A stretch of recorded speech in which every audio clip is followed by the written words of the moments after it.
Le gros enjeu aujourd'hui, c'est le dérèglement climatique qui menace nos conditions de vie sur Terre, qui menace les droits humains, les droits du vivant, et qui est généré par un système économique et politique qui est basé sur le maintien et le creusement d'inégalités, sur le maintien de l'injustice, que ce soit écologique, sociale, économique, qui génère de la violence dans la société, qui génère la destruction des ressources naturelles, de nos espaces d'habitation et de cohabitation avec les autres espèces de la planète.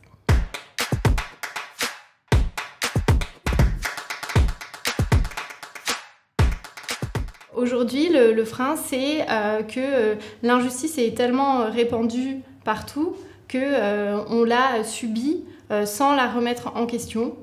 Aujourd'hui, ce qui est important, c'est de passer à l'action, de lutter contre le dérèglement climatique. Donc ça veut dire quoi? On ne lutte pas contre le climat, on lutte contre un système destructeur, économique, politique, et c'est d'imaginer comment est-ce qu'on pourrait réorganiser la société. Et on a le pouvoir de le faire maintenant. On pourrait réorganiser la société massivement et à une ampleur sans précédent. On l'a déjà fait pendant les guerres, pendant le Covid, on a tout arrêté. Donc on peut le faire. Ce qu'il manque, ce sont les décisions politiques, le courage politique et l'imagination d'une nouvelle société. À petite échelle, il y a beaucoup d'expérimentations, que ce soit dans les tiers-lieux, au sein de communes qui sont déjà un peu avant-gardistes dans leur modèle, qui recréent du lien entre leurs habitants et leurs habitantes, qui mettent en place des circuits courts, etc. Donc on a partout des milliers d'alternatives qui existent et l'enjeu c'est de les faire changer d'échelle pour qu'elles deviennent la norme, la nouvelle organisation de notre société.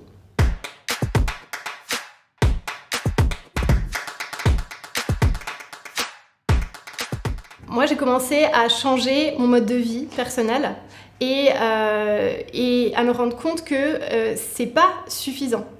On a besoin d'un changement systémique.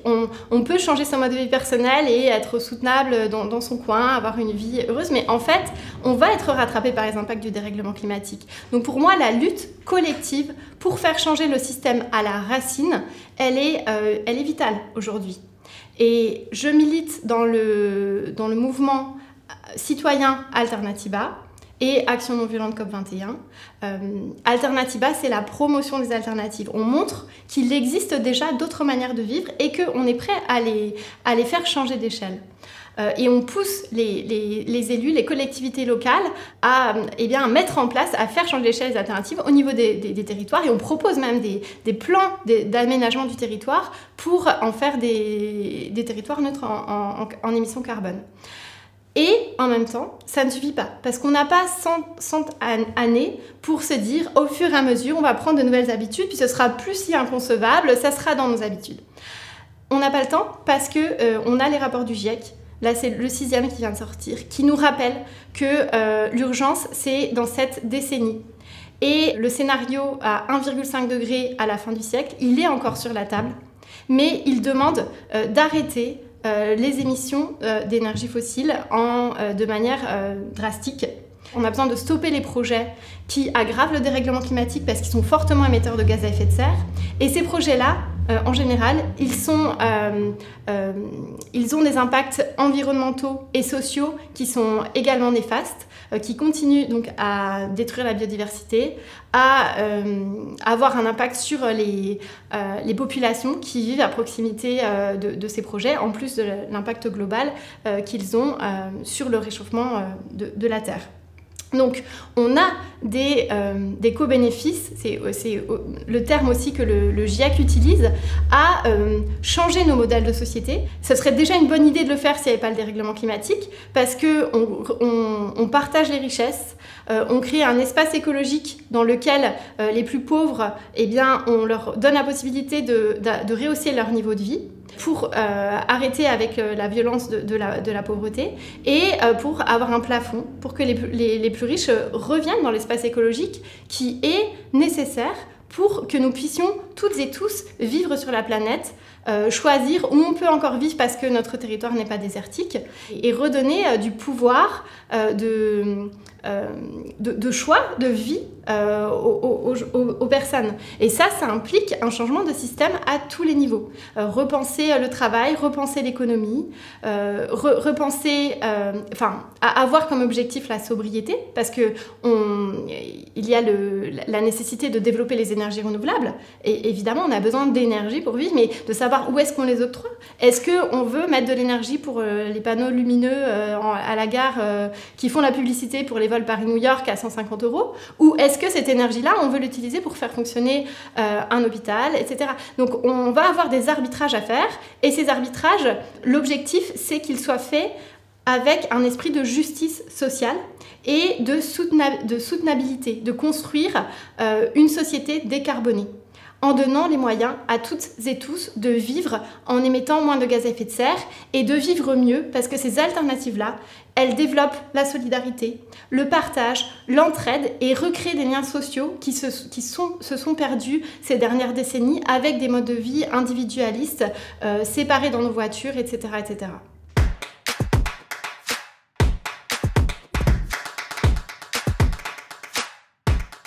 Aujourd'hui, on a besoin de changer le système à tous les niveaux. On a toutes et tous des responsabilités en tant que citoyens et citoyennes, mais on n'a pas les mêmes marges d'action. Une personne qui est élue, que ce soit à la mairie, à la région, au gouvernement, le président de la République, a les pouvoirs de faire changer massivement et rapidement l'organisation de la société. Moi, je ne peux pas faire ça.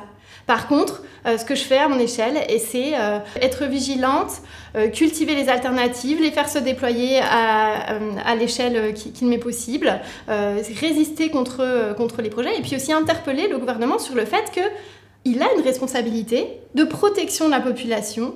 Le Haut Conseil pour le climat, le CESE, le Conseil pour la transition écologique ont tous dit que la loi climat est largement insuffisante pour que la France respecte les engagements qu'elle a pris lors de l'accord de Paris de maintenir le réchauffement climatique à 1,5 degré, voire 2 degrés. Mais on doit viser 1,5 et le GIEC le redit.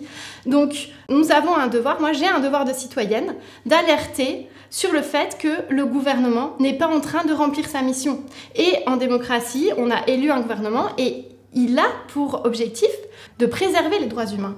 Et les droits humains, c'est le droit de vivre de manière digne, dans des conditions de vie dignes, avec des aliments sains, avec un air sain, avec une place dans la société.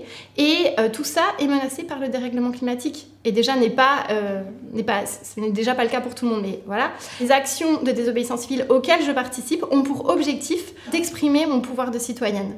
Parce que je ne peux pas rester dans l'inaction face à l'injustice et au manquement de l'État à son rôle de protection de la population. Parce que ce qu'on est en train de faire aujourd'hui, chaque jour, chaque décision qu'on prend, chaque action qu'on fait, eh bien, elle nous dirige soit vers un monde qui va être invivable pour une énorme partie de la population, pour des milliards de personnes, et pour les générations futures et pour nos enfants. Ou alors, elle peut ouvrir la porte vers un monde qui tende vers la non-violence, vers l'égalité, vers l'équité, vers la solidarité. Et pour faire face aux épreuves qu'on va vivre avec les multiplications des événements climatiques extrêmes, comme ce qu'on est en train de vivre là aux quatre coins du monde avec les incendies, les inondations, etc., on va avoir besoin de se serrer les coudes. Et les alternatives qu'on cultive, elles créent déjà cette société d'entraide dont on a besoin.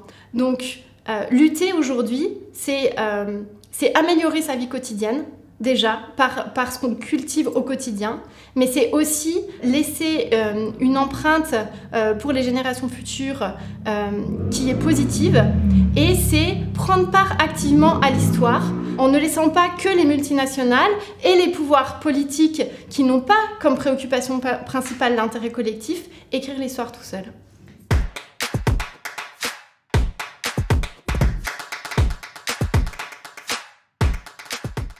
Par exemple, quand Carola Rackete, capitaine du Sea-Watch, accoste à Lampedusa avec un bateau plein de personnes migrantes qu'elle a repêchées en Méditerranée pour pas qu'elle meure, n'a pas le droit d'accoster au port de Lampedusa.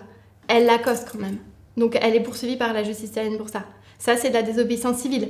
On désobéit à une loi parce qu'elle est injuste.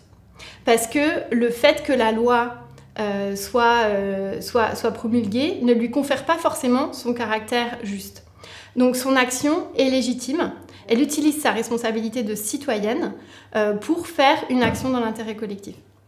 On a fait des actions, j'ai participé à des actions de désobéissance civile, par exemple, j'ai décroché le portrait d'Emmanuel Macron de la mairie du 5e arrondissement à Paris, dans le but d'alerter sur le fait et d'interpeller sur le fait que la politique climatique et sociale du président et du gouvernement n'est pas à la hauteur de l'enjeu aujourd'hui. Hein. Et ça, c'est pas moi qui le dis, c'est le Haut Conseil pour le climat, c'est les institutions qui produisent des rapports et qui expliquent que la politique globale de la France n'est pas du tout adaptée structurellement à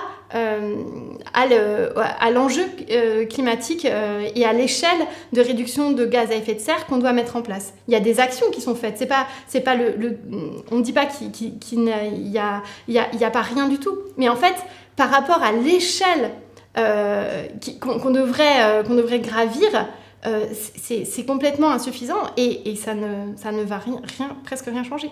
Donc, on a laissé un mur aussi vide que la politique climatique et sociale du président de la République. C'est une manière de dire qu'on a notre responsabilité à prendre, que nous on la prend moi je la prends en tant que citoyenne et j'assume les poursuites judiciaires qui en découlent, mais je l'assume parce que je pense qu'il est nécessaire.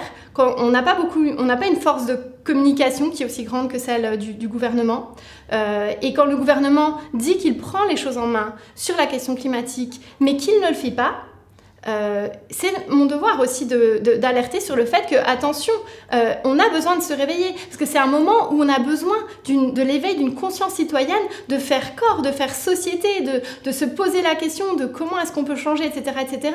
Et le fait de dire « c'est bon, je m'en occupe, ne vous inquiétez pas », en fait, ça endort la vigilance citoyenne et ça handicape complètement les changements de mentalité, les transformations des esprits et des imaginaires dont on a besoin maintenant pour repenser la société.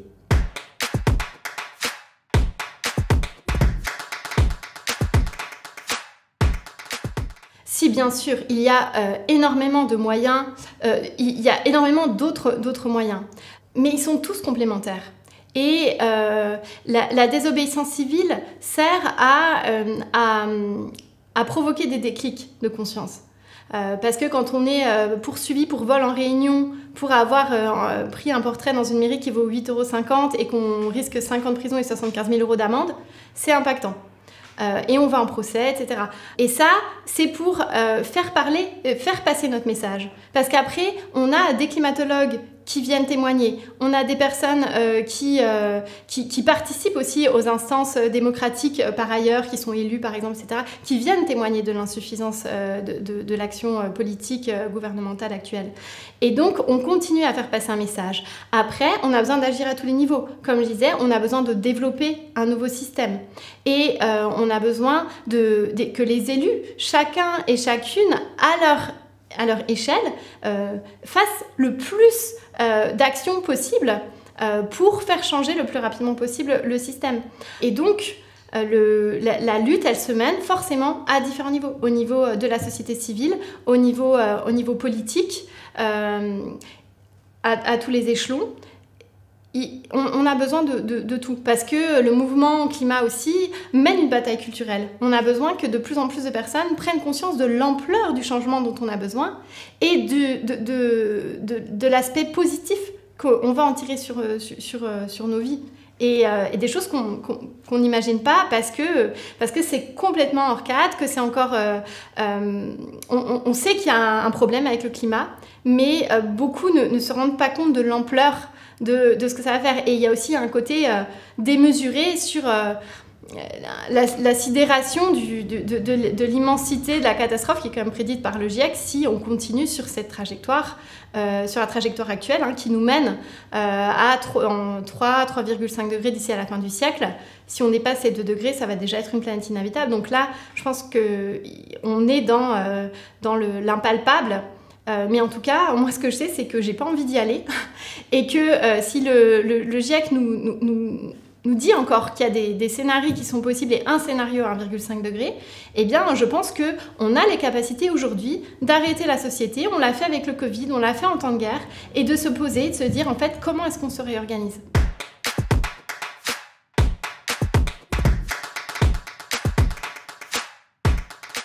Alternatiba est dans une stratégie de lutte non violente.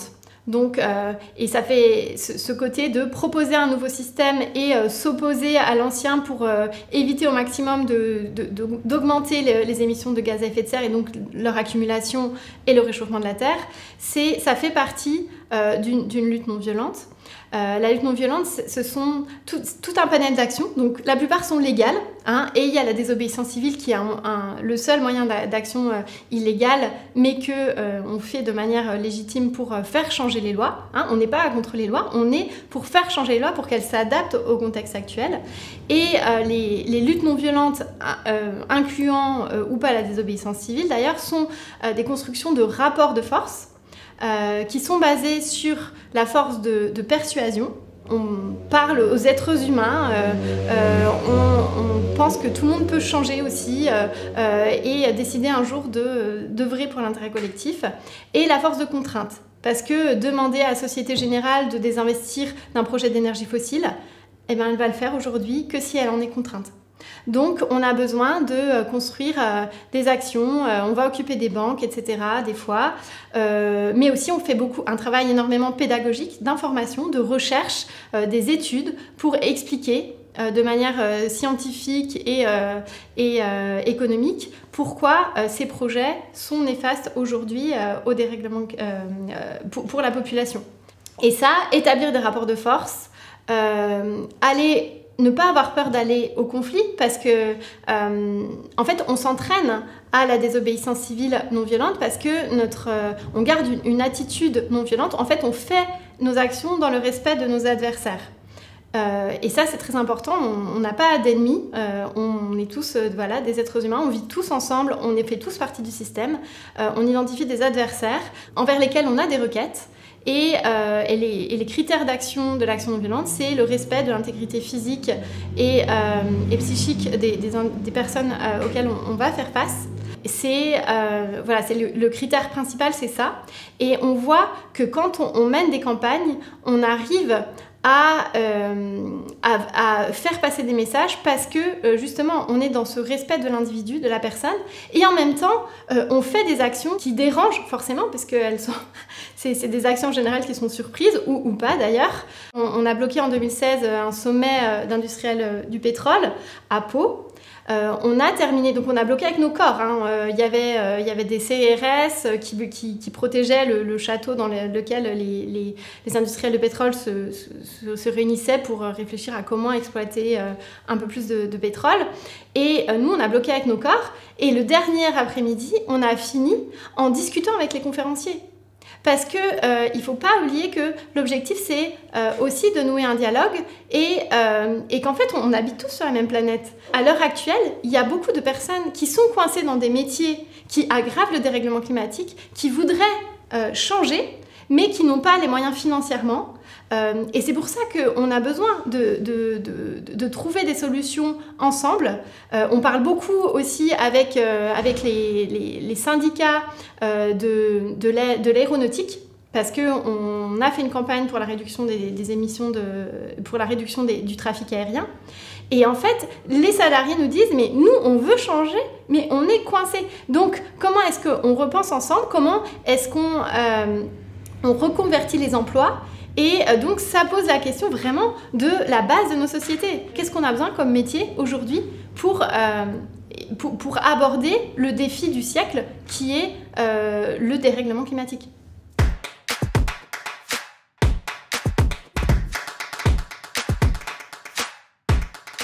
Il y a de plus en plus de jeunes qui prennent conscience du dérèglement climatique, qui sont très rapidement informés sur la complexité du système et tous les enjeux. C'est très impressionnant ces dernières années. Beaucoup plus que leurs parents. En fait, il y a un phénomène d'éco-anxiété qu'on appelle, où en fait les jeunes ont l'impression d'être complètement incompris par leurs parents qui, eux, sont formatés dans le système et qui ne voient pas du tout une solution aussi radicale que changer le système à la racine, qui est pourtant la seule solution aujourd'hui. C'est pas par gaieté ou quoi, en fait, on peut pas faire autrement. Si on veut vraiment être à la hauteur.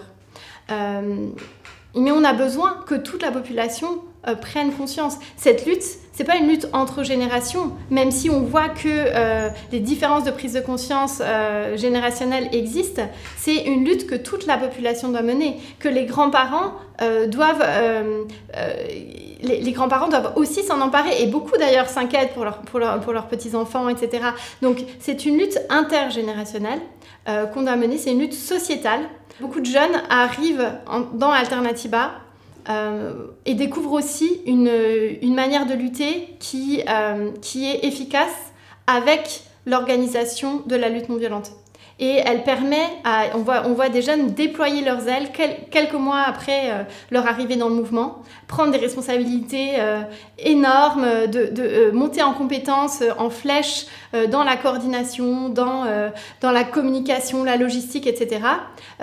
Parce que c'est une vraie école. Et donc on vit, et la lutte non violente, et ça aussi en fait, on préfigure la société dans laquelle on veut vivre, de par nos interactions, de par la gouvernance partagée. On expérimente au jour le jour des systèmes qui rétablissent l'égalité entre les hommes et les femmes, notamment pour les prises de parole, etc. Et c'est vraiment la lutte se construit le long du chemin. Donc, et la manière dont on mène la lutte va construire le chemin et la finalité de la lutte. Donc, tous les jours, on est en train de semer les graines d'une société non violente, solidaire, coopérative, de par la manière dont on mène la lutte, de par la manière dont on cultive la non-violence aussi entre nous dans l'émergence de cette nouvelle société.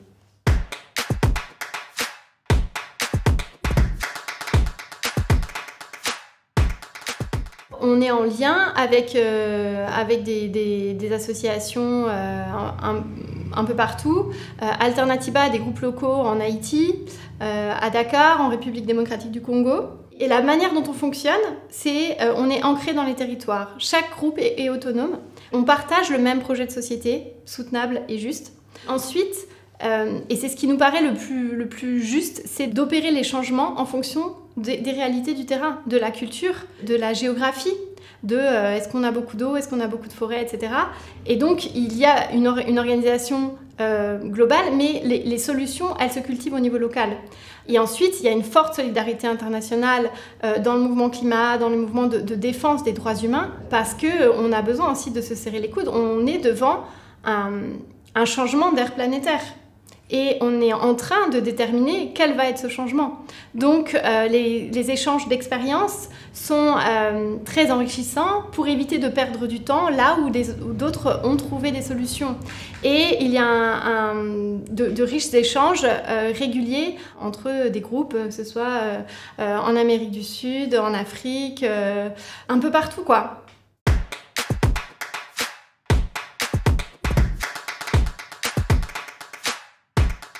Ce qui m'a mis sur la voie en premier, c'était une présentation de Greenpeace sur les actions. Voici les actions qu'on fait et voici les victoires qu'on gagne.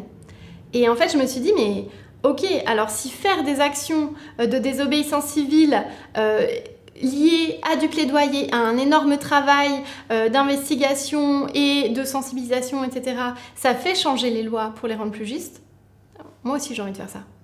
Et c'est comme ça que je suis rentrée dans la lutte. Et c'est comme ça que je me suis rendu compte ensuite que c'était pas qu'une question d'environnement, que c'était une question de survie de l'humanité.